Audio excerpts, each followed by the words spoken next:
Hey all, welcome to Political Science 101 at the College of Southern Nevada, a 4 credit course covering basically American government and Nevada politics. What I want to do in this short video clip is to introduce myself. If I'd been thinking ahead, I would have worn a collared shirt today. I wasn't thinking ahead, so here I am. I need to get it done today. So I want to go through the syllabus. There's going to be a separate video that I post in which I talk about the course more broadly and specifically the delivery of this course online on Canvas. Pro tips. All right. This is the syllabus. Check it out when you get a chance. This is basically a contract of sorts between the instructor and the students. All right, so that everybody knows ahead of time what the rules of the game are. Right? And then the general idea is, right, we're all agreeing, all of us, me, including you, to play by the rules of that game. All right? And you know, right, with any game, the more you know the rules, the better you can do at the game. My son, who's currently a junior at UCLA, he says, "Yeah, Dad, man, I always read the syllabus really carefully to see, you know, what I can get away with and what I can't. In terms of things like attendance or grading policy and all of that. So it behooves you to take a look at that. But I'll walk you through some of the highlights, as it were. Political Science 101. See my name there, Dr. Francis Joseph Carlton III, Francis Carlton, Dr. Carlton, Professor Carlton. I'm in the Department of Social Sciences here at the College of Southern Nevada. I teach within the Political Science program. Gave you my cell there for like emergencies in terms of like texting me about something that seems at least to you like an emergency. I am on the Charleston campus in the C building. I will hold office hours. I'll make myself available regularly on Mondays and Wednesdays between 9 and 11 in the morning. Big blue button. You'll see that on Canvas as one of the tabs on the left. All right, so we would work it out through big blue button. You would basically, ahead of time, email me. Let me know when you want to meet remotely. And then I would send you an invite on big blue button through the course. All right. You could also come by. You know, I will be here pretty regularly. My wife and I have 5 rescue dogs. 3 of them are large pit bull mixes. One of them is a medium-sized pit bull mix. And they're a lot to deal with, so I escape from time to time. And you see my email address there. That's a good way to reach me on all sorts of things. I try to monitor that on the daily and get back to you in timely fashion. Like I said, we're covering American and Nevada politics. It's a broad survey course, introductory. Some of this stuff, right, is pretty boilerplate and not worth going over in any detail. We will be using American Government in Black and White, 6th edition, 2023. You can probably get, if you're not using the electronic version, you can probably get the 2021 version more cheaply, paperback, that's fine. When I do some writing assignments that have page-specific references, I will photocopy those and post those on Canvas. Because the different versions have different pagination and sometimes somewhat different material. The 2021 version is not optimal, but it's okay. We'll also be reading some chapters from a book by Michael Bowers called The Sagebrush State. You don't have to worry about that one. I've chosen the chapters I want you to read, and I've created PDF files and posted those on Canvas in the appropriate modules. As far as how the grade is determined in here, we will have, by the end of the summer, 4 exams, multiple choice, okay? Each exam will be about 50 to 60 questions. You'll have about an hour and a half to do each exam. The exams together will count for 60% of your grade in the course. That's the bulk of your grade right there. Take care of business, people, the exams. 4 of them. at roughly equal intervals. We have, what, an 8-week session? That'd be once every 2 weeks on average. Things go quickly here. It's the summer. Don't fall behind. I will drop your lowest exam at the end of the semester. Best practice is to take all 4, and I'll drop your lowest one.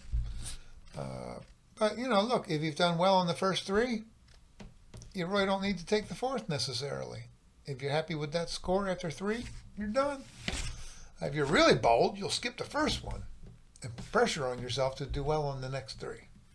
But again, optimal, take all 4. I'll be posting study guides for each of those exams from the book. Also, study guides for this course are going to be the posted narrated PowerPoint slides, other ancillary material I post on Canvas within each module. What else? That's 60% of your grade, the exams. An additional, make sure I get this right, 15% is based on the current events quizzes. I'll be giving you 5 of those. I will drop your lowest one at the end of the semester. 5 current events quizzes. Access those. You know what? I think I'm just going to make one video and combine pro tips on how to access the course on Canvas and the syllabus. That's kind of what I'm already doing. Just roll it into one. For God's sake, people, and no matter how many times I say this, some still kind of won't get it for whatever reason. When you're accessing material for the course, access it on the Canvas homepage or the modules page, but the homepage is preferred. Okay, you should be accessing the homepage for this course 2 to 3 times a week just to keep up with what's happening, and things move quickly. It's the summer. All right, because what I have is students who say, I see the current events quiz, and they're accessing it through like things to do, or through the assignments, or through the quizzes tab. I understand why a student might do that, but if that's how you're accessing the current events quizzes, you know what you're not going to see? The current events articles that they're based on. You won't see those, and you'll be mystified. Don't be mystified. Don't access them that way. Everything's on the home page, people. I've centralized everything on the home page. That's really the only page you need to use for the entire semester. Unless you want to look at your grades, then you go to the grades tab or whatever, right? But even the announcements, the 3 most current announcements will be on the home page right at the top, pinned up top. Okay, so don't be mystified by current events quiz number 1. Okay, don't view it in isolation by using the to-do list, which I know is tempting, or the assignments tab, or the quizzes tab. Don't do it. Access it on the home page, because you'll find a module devoted just to that current events quiz. And within that module will be the quiz, but also the current events articles that it's based on. All right? That is the biggest pro tip you will hear today. Begging you, people, begging you to do that. And there still will be some who won't do that. The vast majority of you will. Good on you. You're ahead of the game already. All right? So check out that homepage regularly and scroll down. There'll be stuff at the top that I prioritize. The most pressing material will be up top. But then, you can scroll down to see all this being offered.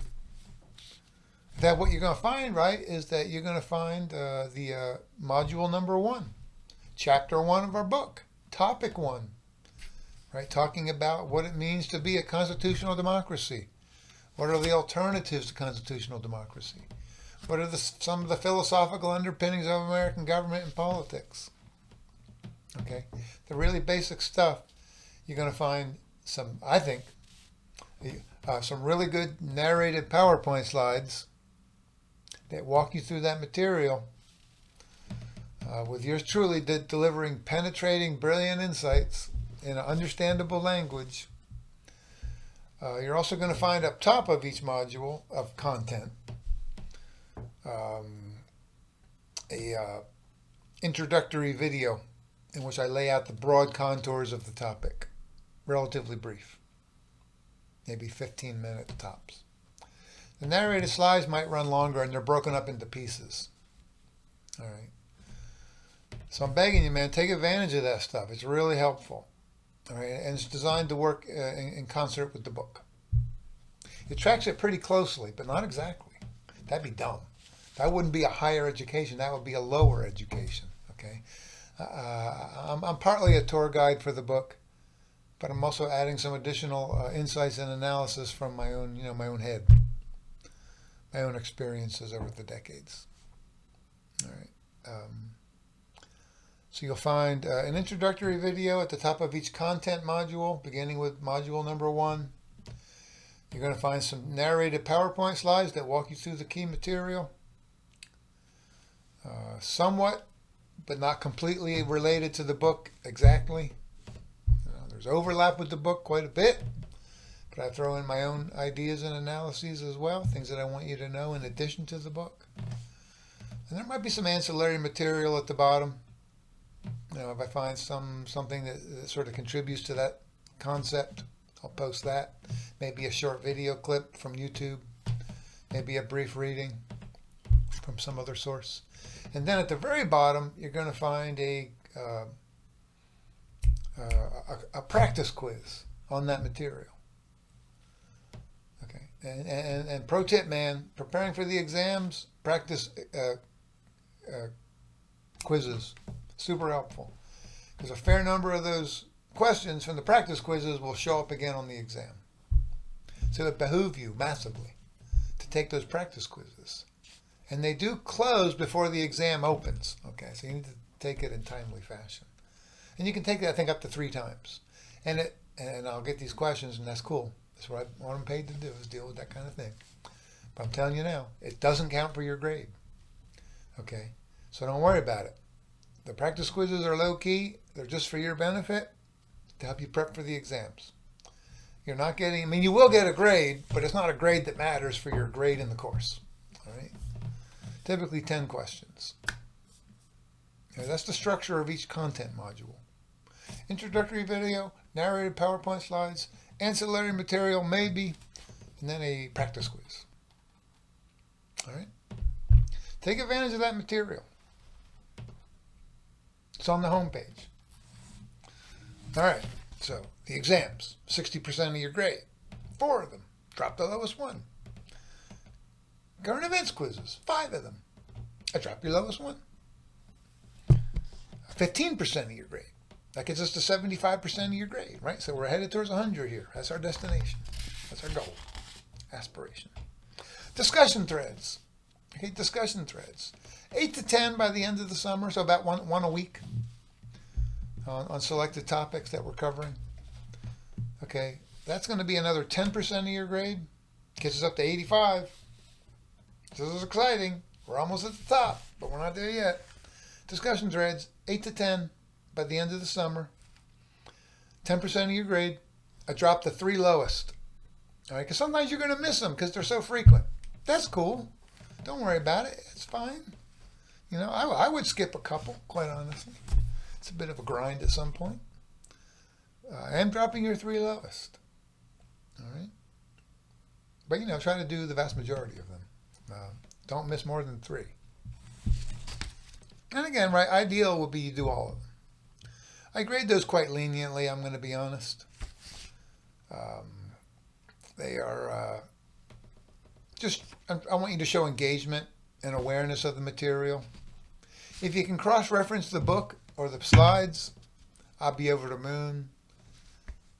But I really just want to see engagement in a thoughtful way. One original post that you post yourself, your own thoughts on that discussion thread. And then one where you respond to somebody else's post. Right? Because we're trying to capture what it means to be a citizen in a democracy, which is you articulate your views on the issues of the day and you have a conversation with your fellow citizens prior to engaging in political behavior like, voting or something. And the response post shouldn't just be, I agree with you, Michael. Okay, that's not really going to get you any points at all. It has to be somewhat substantive. And how much am I looking for? I don't know. For the initial post, probably 2 or 3 paragraphs will be fine. And then for the response post, I say 1 or 2 paragraphs. Those are minimums. All right. And then finally, the last 15% of your grading here gets us to 100. Short writing assignments, and I do mean short, 2 to 3 pages double spaced on select topics. In each of those assignments, I'll give you about a week ahead of time. I'll post it in a module called Short Writing Assignment Number 1, Short Writing Assignment Number 2, Short Writing Assignment Number 3. And in that module, I will post the place where you drop it, submit it. I'll post ancillary material that supports it, and I'll post a prompt. But again, man, you got to go to the home page to see all that material. If you're trying to do the writing assignment by only going to the assignments tab or the to-do list, you won't see the prompt. You won't see the supporting material. You'll be in the dark. You'll think I'm being outrageously difficult and vague. I'm not. I'm not. I've posted a long prompt. I've posted ancillary material that I want you to cross-reference. And I've created a Dropbox. Again, if you don't use the home page, you'll only see the Dropbox, and you'll be mystified. To see the ancillary material in the prompt, you got to go to the home page and look for the module called Short Writing Assignment Number 1, Short Writing Assignment Number 2, Short Writing Assignment Number 3. Okay. That gets you to your grade for this course. All right. Boilerplate in the syllabus. Stuff that you see on every syllabus here at CSN because it's required by the administration. That's cool.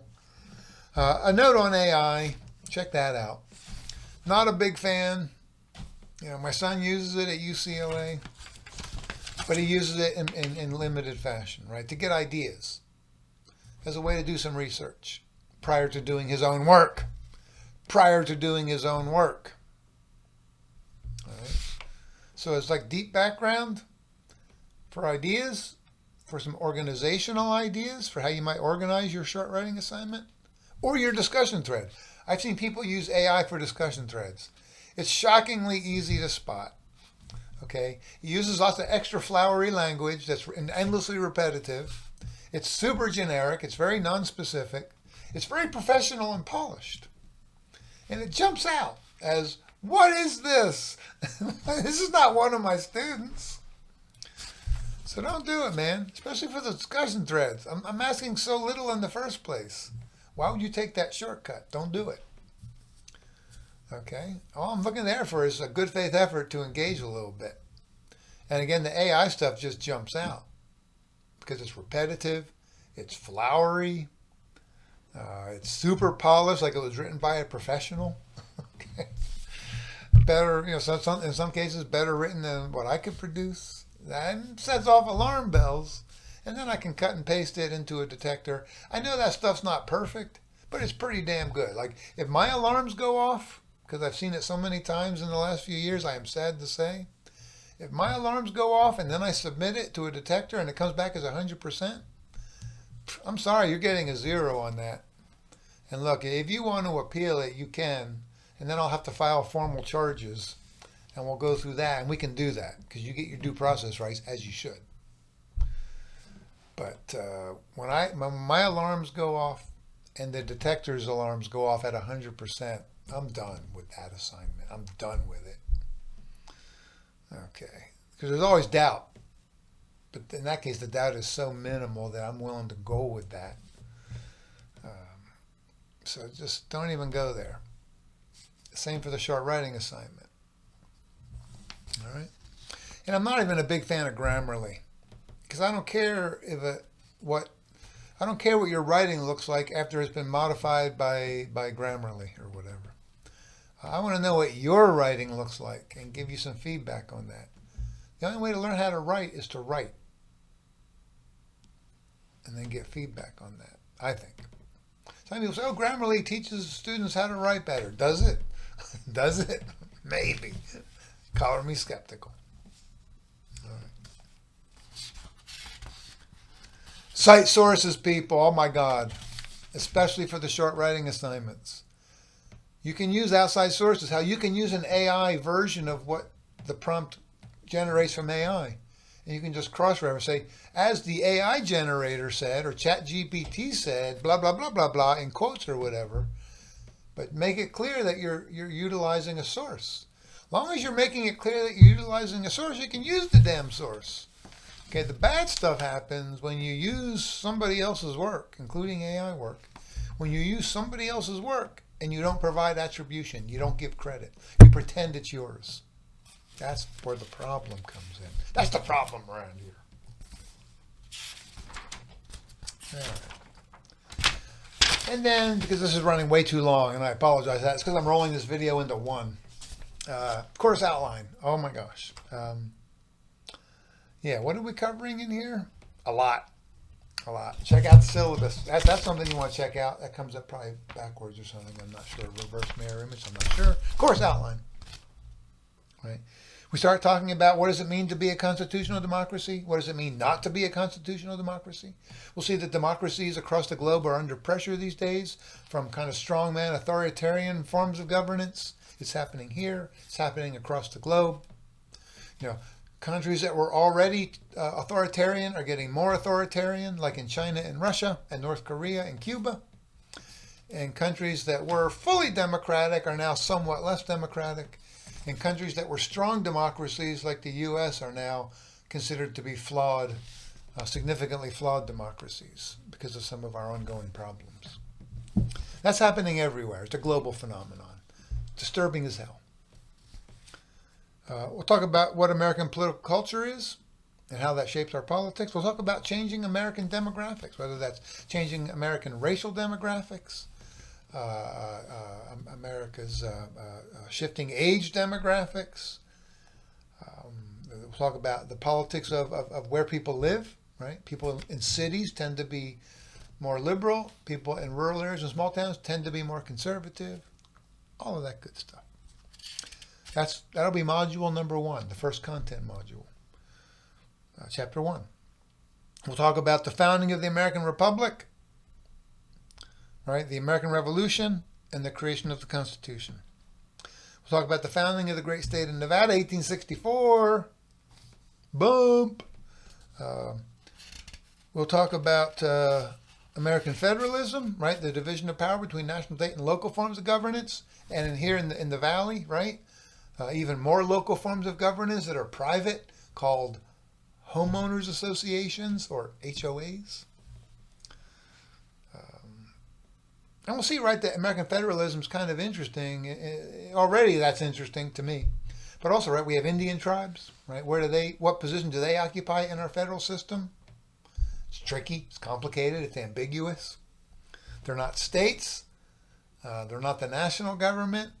They're almost like nations within a nation, but they're only semi-sovereign. It's all very interesting. And then we have territories, right? In some ways, part of our colonial past. And we've never converted those former, essentially colonies, into states. Places like Puerto Rico, Guam, the American Virgin Islands, and that kind of stuff. What position do they occupy? It's weird. They're not a state. They're not the national government, but they are a territory. They're sort of integrated into the United States, but they're sort of not fully integrated. Weird stuff. We'll talk about state and local politics here in Nevada, the politics of taxes. How do we raise money at the state and local levels? How do we spend that money, state and local? We'll talk about civil liberties, Bill of Rights issues, free speech, right to keep and bear arms, right to freedom from cruel and unusual punishments, and so on. We'll talk about civil rights issues. That'll be a strong focus throughout the semester, integrated throughout all the material, civil rights, American government in black and white. And by the way, our authors don't just talk about the politics of black and white. They also talk about the politics of, the growing Latino community, Asian Americans, indigenous people, and so on. We'll talk about the politics of the U.S. Congress, the politics of the Nevada legislature. We'll talk about the politics of the executive branch, the American presidency. We'll talk about the federal executive branch, the federal bureaucracy, what some are calling the deep state. drama-rama. Come on, man. It's just the federal bureaucracy. It's not really the deep state, but we'll talk about that, talk it out. The politics of the Nevada executive branch, right? The governor, the lieutenant governor, the attorney general, and so on. Those 6 statewide offices, elected offices. We'll talk about the politics of the federal courts, including obviously the U.S. Supreme Court that's been in the news quite a bit lately. We'll talk about the politics of public opinion, how you measure public opinion, what role it plays in a democracy, that kind of good stuff. The politics of the media, rapidly evolving phenomenon. We'll talk about the politics of interest groups, rather disturbing how much power interest groups have. But they are protected by the First Amendment, as they should be. We'll talk about that. The politics of our political parties, that entity that we especially love to hate, and yet we depend on them. There's no democracy in the world today that doesn't have at least 2 political parties. So we might hate them, but they are totally necessary for a democracy. And we'll talk about, finally, the politics of voting and the politics of elections. That'll become particularly interesting, I think, as the November elections sort of come up on the increasingly near horizon as we move towards the end of the summer. All right. So I think that covers both the syllabus, but also, sort of pro tips on how to consume this course, as it were, on Canvas. Welcome. In future, you'll see me in collared shirts. This was a miscue on my part, a fashion miscue. Welcome. And I look forward to a productive summer talking about American and Nevada politics. Take care, all.